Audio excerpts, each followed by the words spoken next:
There are 5 rules of the war: measurement, evaluation, calculation, comparison, and victory. Position leads to measurement. Measurement leads to evaluation. Evaluation leads to calculation. Calculation leads to comparison. And comparison leads to victory. Sun Tzu, the author of the famous book, The Art of the War, and my favorite one, uses the expression among his teachings on the war: measuring and evaluating the enemy, calculating its potential, and comparing your potential with the enemy paves the way to victory. Indeed, these words written before the Christ are still valid today. In the war between Ukraine and Russia, the Ukrainian army had the opportunity to test its enemy for a long time. Now the time has come for the comparison. In this comparison, there is a very important detail that puts the Ukrainian army ahead of the Russian army. That detail is the faith. The Ukrainian army, people, and the states have a great belief in victory. The belief is, of course, reflected on the front line. Although the Russian army has paid a heavy price during its attacks for nearly 3 months, it has still not been able to seize the strategic Ukrainian positions due to the faithful Ukrainian resistance. So what is the latest situation on the front line? Let's take a look at the developments together. As the Pioneer team, we continue to provide you with the data on the Russia-Ukraine war. Don't forget to subscribe to our channel and turn on notifications so as not to miss our daily map reports and reports on the agenda. You can also support me and my hardworking team by using the super thanks button below the videos. Your support is very valuable to me, the Pioneer viewers.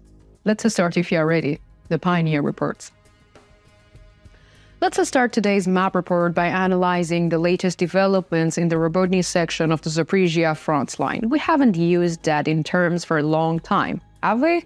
Because we were dealing with the Zaporizhia front line as a single title due to the prolonged silence in the Wuhldar section.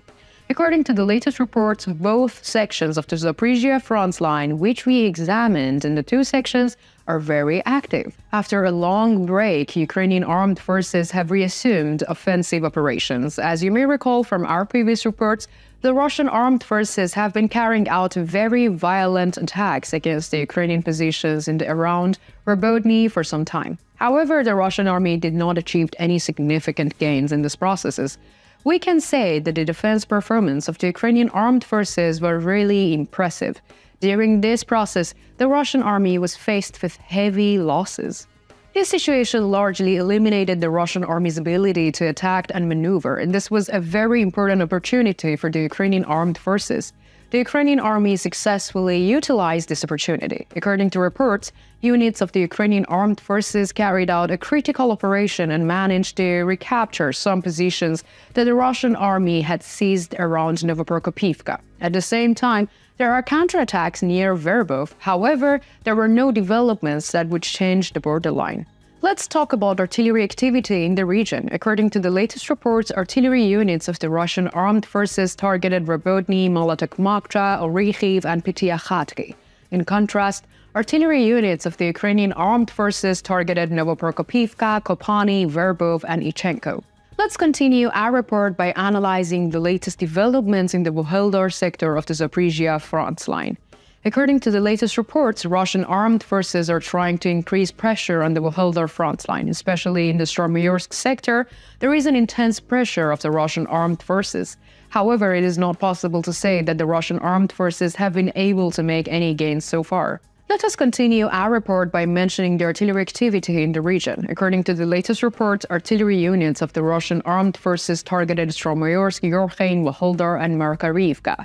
On the other hand, artillery units of the Ukrainian armed forces targeted units of the Russian armed forces stations in Zavidny Bazhania, Starmolinivka, Volhytny, and Novodonetsk.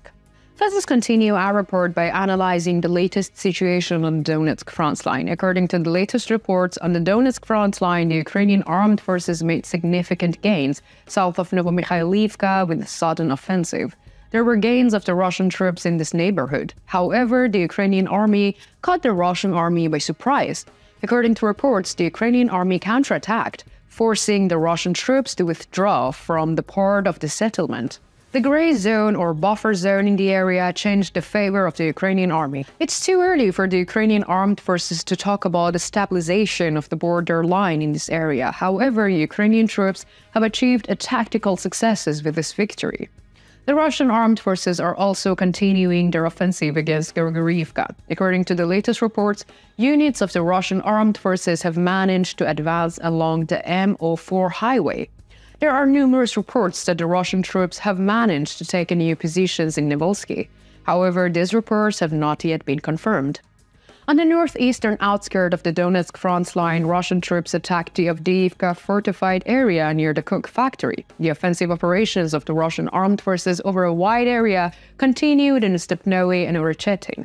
However, the situation on the front line is quite stable. There are no significant changes on the borderline.